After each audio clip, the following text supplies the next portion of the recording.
বনভূমি থাকা প্রয়োজন 20-25%। দেশে বনভূমি থাকা প্রয়োজন 20-25%।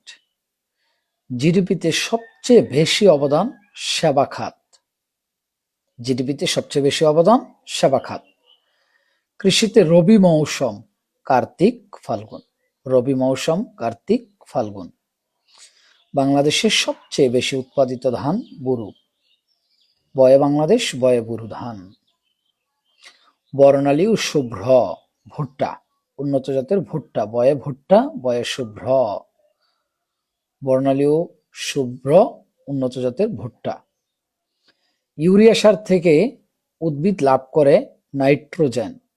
ইউরিয়া সার থেকে উদ্ভিদ লাভ করে নাইট্রোজেন। বলাকা ও দোয়েল উন্নত জাতের গম। বলাকা ও দোয়েল পাখি ছাড়া কি উন্নত জাতের গম। অগ্নিশ্বর, কানাইবাসী, মোহনবাসী, বীরজবা এগুলো কি কলা।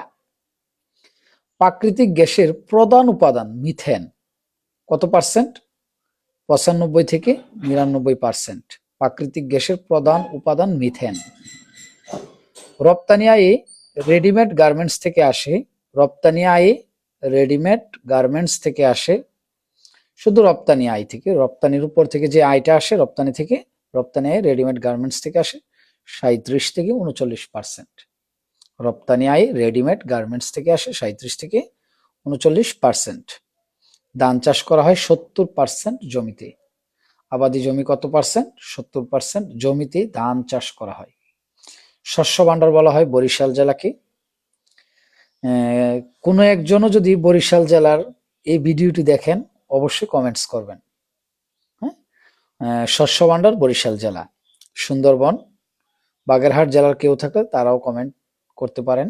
সুন্দরবন মোট বনভূমির 44%। যত বনভূমি আছে ওই বনভূমির 44% সুন্দরবন। পচনশীল পলিমার ব্যাগ উদ্ভাবন করেন মোবারক আহমেদ খান। পচনশীল পলিমার ব্যাগ উদ্ভাবন করেন মোবারক আহমেদ খান। বেশি দুগ্ধ উৎপাদনকারী গাভী Holstein Friesian. Thank you for watching the video.